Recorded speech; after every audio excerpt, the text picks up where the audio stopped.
What up, nerds? Welcome to the new episode of Movies and Shows with Comics and Pops, where we are going to review Mortal Kombat. But before I get into it, I want to introduce my special guest this evening.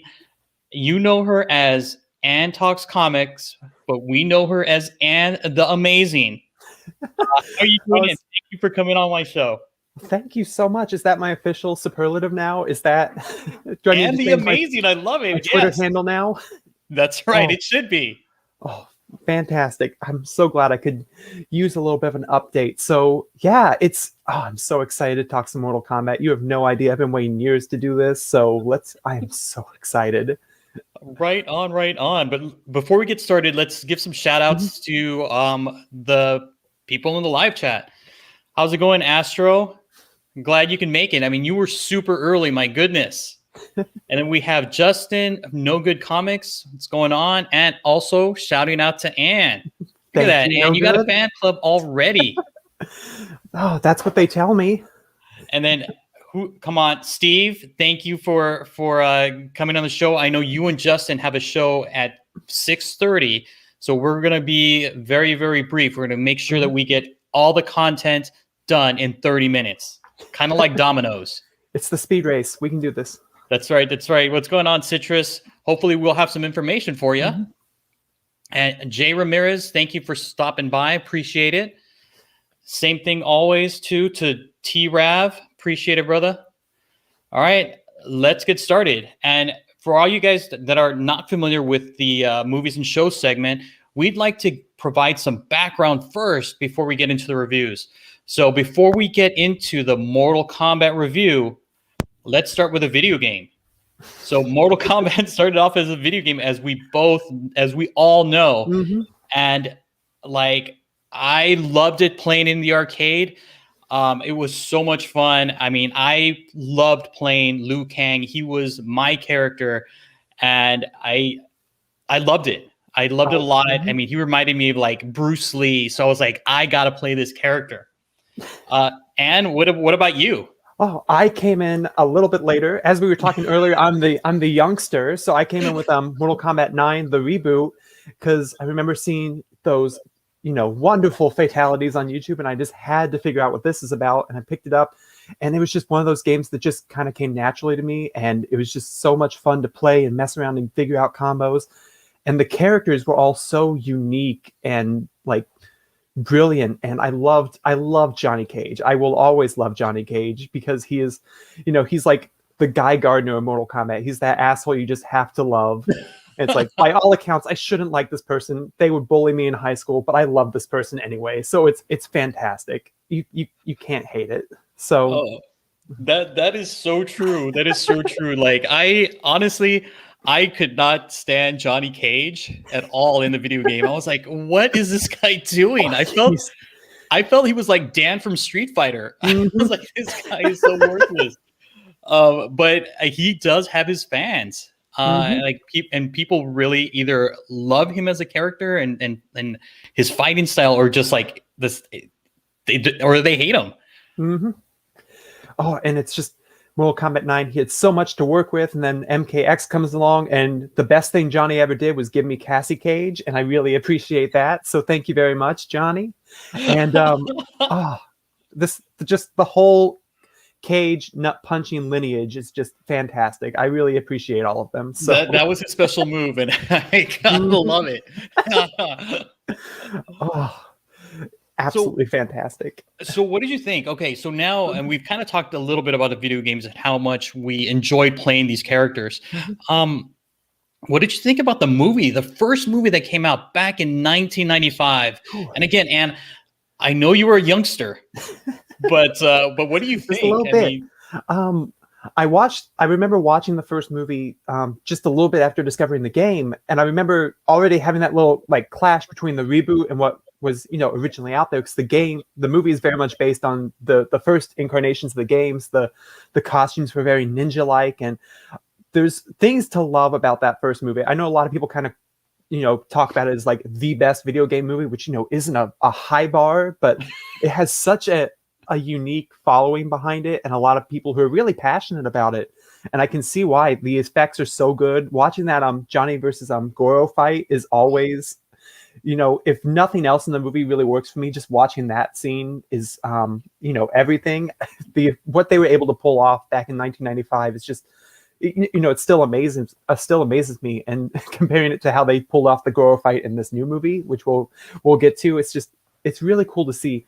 There's parts where I feel like it let me down. Like there's a lot of the lore, a lot of the characters that I felt weren't really fleshed out, especially Scorpion, because if I remember correctly, he was just kind of the assassin who popped up every once in a while in the first movie.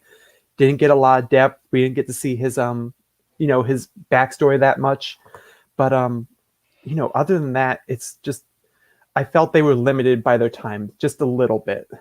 Yeah, I think with the first movie back in 1995, it was more about the fighting rather than let's develop all these characters. I think the only one that they really developed was Liu Kang, because he was like the chosen one. And then after that, everybody else just, were kind of side players. They weren't really like you mentioned, fleshed out or anything like that. But I enjoyed it. I really enjoyed the whole like tournament aspect that everybody had to kind of fight against each other. And I thought that was rather interesting because, I mean, more often than not, you don't see like good guys fighting against each other or, people that are on the same side. And I thought that was great. It was a lot better than that Street Fighter movie that came out during the same time. That's for sure. Oh my gosh. I could only watch a little bit of it. I could not do it. Okay, I couldn't. Don't waste your time. Don't waste your time. It was so bad. Oh my God. But which again, like you said, the bar was set so low because of Street Fighter that everybody didn't have any expectations whatsoever for that Mortal Kombat movie back in 1995. And I mean, seriously, it just knocked it out of the park. But I think the best thing or that I remember is the soundtrack. And it's that techno Mortal Kombat. Absolutely. And that's what I love the most about it. And that to this day, is the best part of that movie is that soundtrack. Oh yeah, you can't. It's something that people that haven't even played the game or even really watched the movie, it's something that they just know. It's just so ingrained in pop culture that the Mortal Kombat theme is just you can't escape it. And I love that even if the movie wasn't that great, something good really stuck around.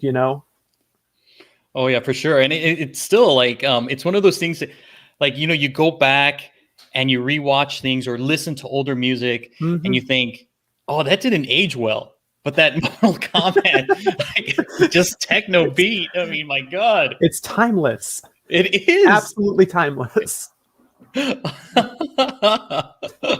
Oh my goodness. So I'm glad we both found enjoyment with that with Mortal Kombat, the original. And we won't talk about the sequel. We'll save it for save it for later. But way later. Way later. That's right. So let's bring it on to today. Mortal Kombat 2021. And what was your take on it? So my take on it, it's hard because it's a lot. I think it's improved in a lot of ways from that first one. I think we saw a lot of steps in the right direction, but there's still parts of it where I feel like it's very Hollywoodized in the way that I feel like they're still afraid to go full in with these video game movies. It's just, the fights in this movie are spectacular. They're so fun to watch. The fatalities especially have been upgraded to be just like the over-the-top reboot fatalities. Kung Lao's especially was just absolutely insane, taken straight from the video game. And oh my God.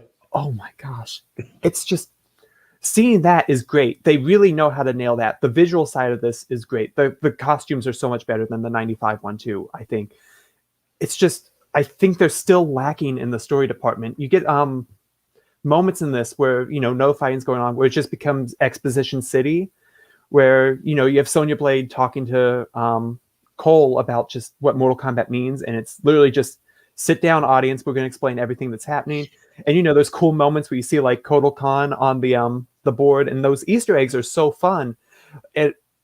and it's hard because those Easter eggs are stuff I love to see, but also at the same time I feel like, okay, I wish that a little bit more thought was put into the script and making it feel a bit more natural. Just kind of like, trust your audience a little bit. Play with the world, because there's a lot of mythology. There's a lot of lore in this universe, and that was one of the things that pulled me in to that to MK9 when I first played it. Getting that story mode was so fantastic, and I wish we'd seen more of that explored. And I'm sure we'll talk about it more, but going from the plot side, seeing this not as from the actual tournament, but seeing it as something that comes before the tournament was also an interesting choice for me, because I feel like, playing it on Earth plays it safe setting wise, but it doesn't let you play around as much with that setting, and that I think was a shame in that department. But it's hard because it's like I still smiled through most of the movie. It's just I feel like there were things they could have definitely done better.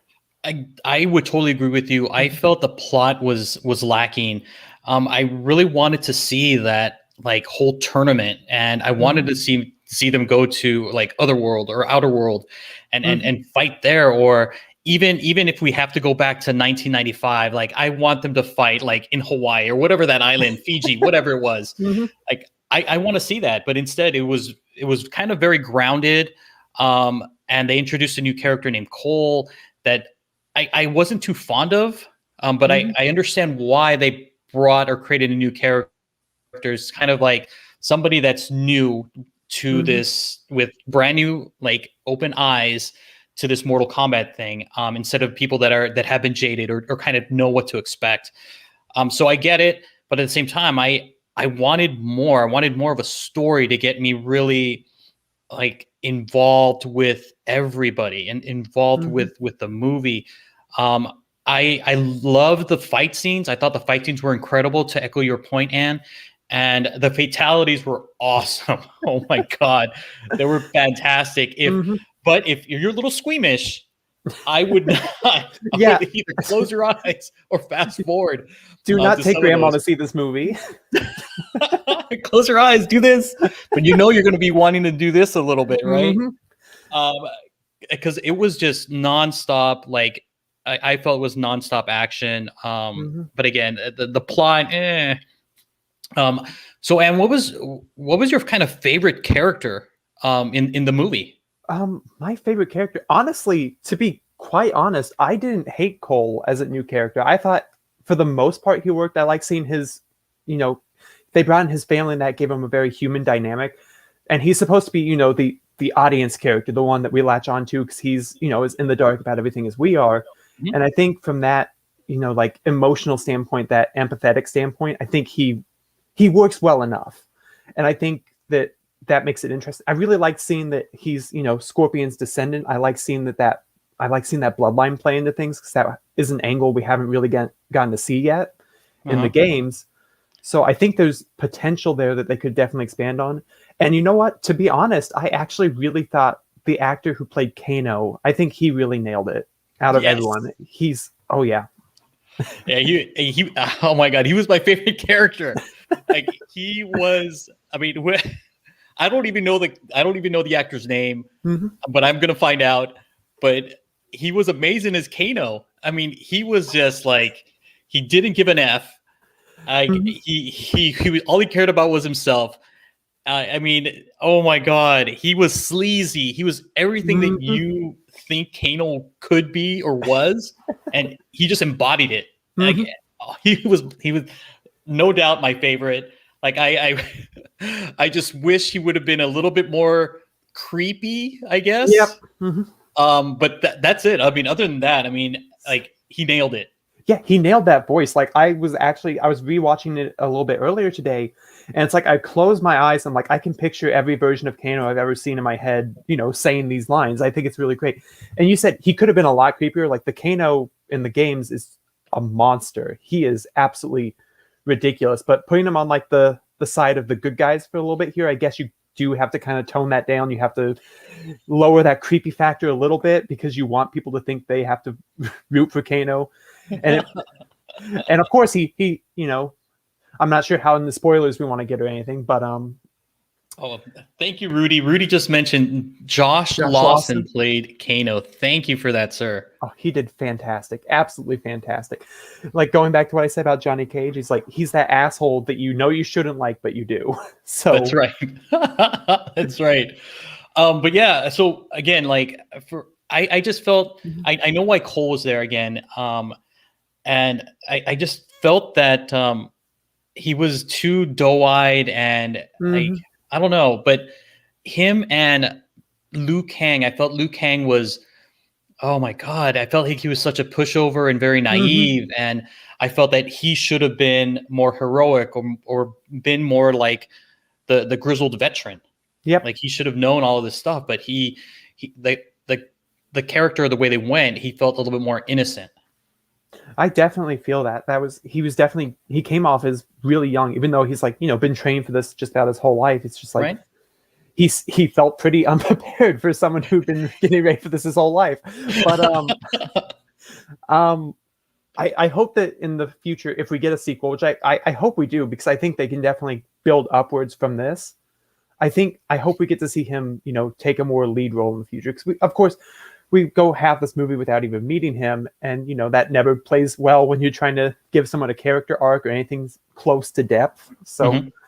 hopefully, because we focus so heavily on the like Cole and Jax and Sonya in this one, we'll get to see a little bit more of Lou in the next one. But that's like hoping for them in the next one doesn't help this movie out at all. No, yeah, totally agree. So what did you think of the whole like new kind of backstory for Sub-Zero and Scorpion? Because it's definitely a Mhm. little bit different than how the video games are, and also Mhm. the first movie. Um, we see that Scorpion and Sub-Zero, like they fought from the very beginning for like Mhm. decades. Yeah, that was it harkens a lot back to, what happens in the game where it's in the games it was actually the sorcerer Quan Chi who created an illusion that Bihan murdered Scorpion's family, and that's what caused Scorpion to go on this, centuries long rage against Sub-Zero.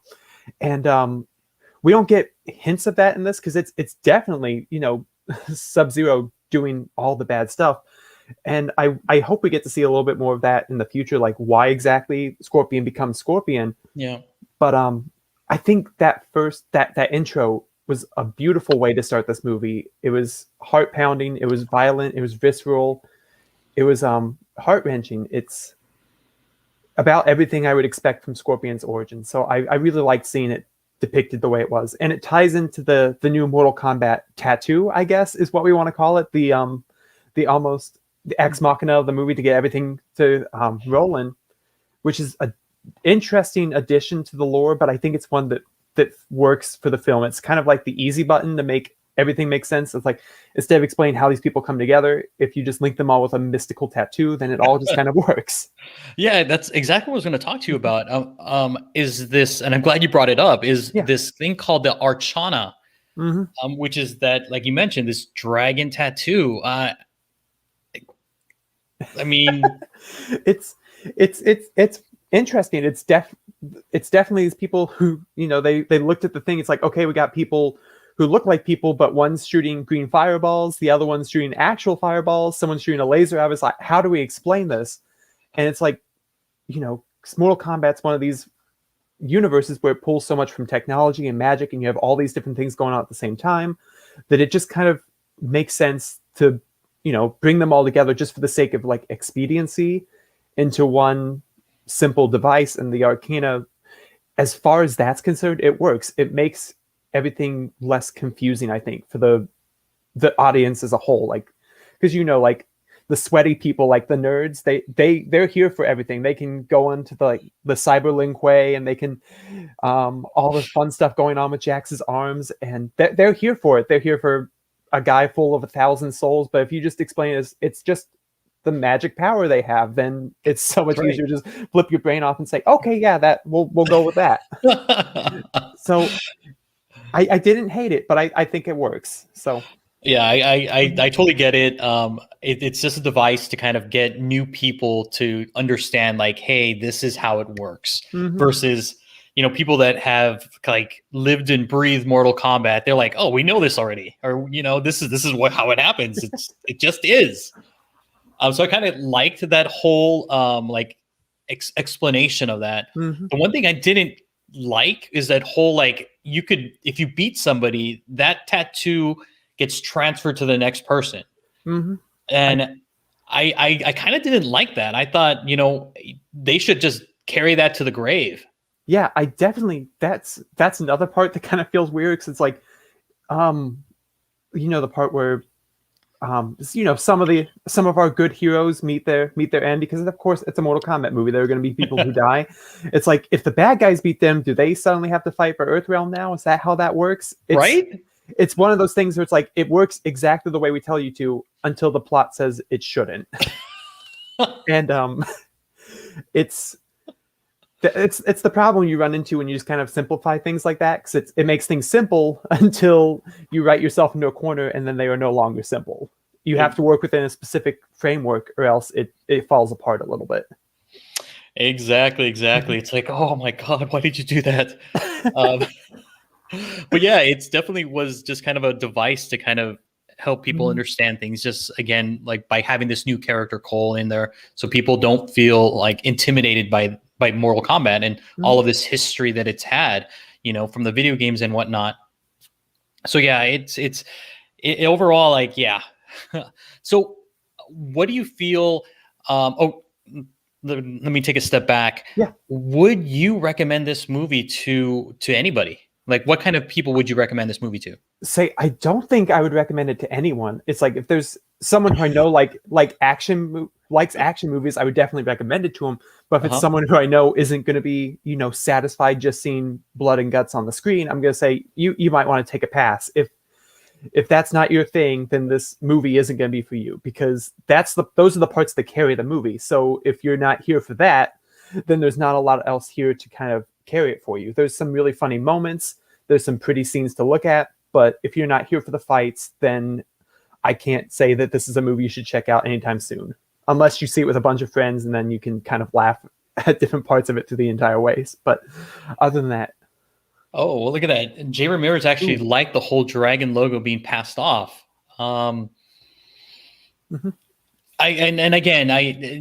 Jay Ramirez, I get it. It's definitely like a way to kind of move things on and identify these heroes, but I don't know. I felt they could have done something a little bit better with it. Not just like, oh, you were this one person that had powers, and now because you were beaten, this like Sonya Blade gets it, and she didn't have powers, and now she's going to be powerful. I mean, yeah. They should have just been like the chosen ones. They have this tattoo already, and that's it. Like, you beat them, that's it. It shouldn't be transferable. It's not like a ticket to like the movies or a ticket to like Disneyland. It's like, oh, hey, we're just gonna transfer it. Oh my goodness. Oh, I would rather have a ticket to Disneyland, to be honest. And it's like, it's like, what happens if you get, cheap shots? Kung Lao kind of gets after he has his moment, Shang Tsung's like, you ain't doing that. It's like, is that fair? Does that mean he's not worthy because he got, grabbed by the immortal sorcerer by his force hands? Or exactly. It's my goodness. It's like, I want to see the Arcana that beats that. Show me the Arcana that beats Mystic Green soul sucking. That's right. All right, and if you guys don't know, Mortal Kombat left it open for a sequel. And the sequel has to do with Johnny Cage. So two things, Anne. Who would you like to play Johnny Cage, and why? And what are your predictions for a sequel? So the person I'd like to see Johnny Cage, I had to do a little bit of research because I'm normally really bad at fan casts, but I actually saw a couple people throwing around the name Jensen Ackles from Supernatural. I thought he could be a really interesting pick because he's not too old. Some people were like, oh, Jean-Claude Van Damme should still play. I'm like, no, I don't want Jean-Claude Van Damme playing Johnny Cage anymore. Call me about 20 years ago and we could have had a different conversation. But I think he's in the range where he's not too young to feel like, I don't want him being younger than like Cole, but I also don't want him being super old. And I think that Jensen is an actor who hasn't had a lot of time to shine on like the big screen. We know him from one role in Supernatural really well, and other people throw around like Ryan Reynolds, and I think that's like too on the nose. That's too popular. I think you get cast into one specific character when you cast like a Ryan Reynolds, and I think Jensen has more range to bring something different to the character that we're not expecting. Nice. I like that pick. I like that pick. So Thank you. what do you think is going to happen in part 2? Say part 2, I would really like to see what I thought we were going to get in this. I would like to see the actual Mortal Kombat tournament in the Mortal Kombat movie. I know it sounds crazy, but I would really like to see that, because like I said, there's such a rich world here that they can just play with, and I really want to see, I want to see Outworld. I want to see the Netherrealm, and I want to see all these different places. I want to kind of, we've seen Earth, we've had fights on Earth. Let's kind of explore this extra dimensionalism a little bit. Let's see these other places. Let's see more characters. Like I want to see Katana and Jade really, really badly. And same here. I want to see some mystic shit. I want to see the people who died in this one come back as revenants in the next one. I want to see how they deal with that. Like, how do you deal with your fallen foes and your fallen allies who come back to fight against you? That's something really interesting. And we saw plenty of hints at characters in this one that I'd like to see. Like we saw Nightwolf for a second, or at least someone who resembles Nightwolf. Mm-hmm. And we saw Katana's fan blades, and there's just so much to bring it. When you have a fighting game that has a roster of like 20 to 26 characters at a time, you have a lot that you can work with, and everyone wants to see their character shine. I think expanding outwards, building bigger from this is the right place to go, because we can see more of those characters in the future. Oh my God, you hit it right on the head. I totally want to see that tournament in the sequel. And I would pay good money for that. Oh yeah. Because I think it would be just amazing. I'd love to have that kind of like NCAA kind of thing, or even like an Enter the Dragon, like just have people just keep fighting and keep going. I mean, just something like that would just blow my mind. Oh, absolutely. All right. It looks like we're kind of running out of time. So what, Anne, any final notes on Mortal Kombat? Yeah, there was actually something that Rudy said in the comments a little bit earlier about the one quote that they liked. Said, because we've all played against that one character to use the same move over and over again. Kano asking, is that the only move you've got? To Liu Kang using that sweep 3 times in a row. That's right. That was my favorite little moment. There were references to the games that were like kind of more subtle like that I really appreciated. Like, saying like finish him in fatality. Those are kind of obvious, and you kind of roll your eyes a little bit at them. You're like, okay, yeah, I enjoyed it. It was corny, but I enjoyed that you brought that up. Something like that, where it's like really subtle, where it's like only if you played the games, it's like you understand exactly what's happening. That one person that just sweeps over and over again, or the person that jumps and then uppercuts over and over again. It's that really made me happy as a fan of the games. Okay, that's awesome. And before we go, where can people find you? Oh, you can find me on Twitter at AnComics. You can also find me on Instagram at AnTalksComics. And you can also check out some of my blog posts over at On Comics Ground. I write occasional opinion pieces, and I'm also currently writing ongoing reviews for Wonder Woman for DC and for America Chavez from Marvel. So keep an eye out for me there, and every month a couple things coming out. So wow, that's incredible. So we put all your information there in the live chat, so definitely give Anne a follow on Twitter and social media, and definitely take a look at her articles. She writes amazing stuff. I already read the first article about the Wonder Woman. I'm looking forward to some of the other opinion pieces that she has. Thank you. So yeah, one of the other things too, in case you guys don't know, our good friend Justin, he has a show that's actually, I think, on right now. So definitely head on over there when you guys have a chance. Here's a link to his show. And one of the best things about it is Steve from Team Nerd Herd's actually going to be making an appearance on that show. Ooh. And the show is called Comic Relief. So you definitely want to check that out. And Anne, do you want to send us off? Sure. Let's see if I remember how to do it. I gotta keep fresh. Okay. Do you want to do it I fucked up. Nope. If you want to do it right, collect what you like. There we go. Nailed it. All right. Nice. Thanks a lot. We'll see you guys later.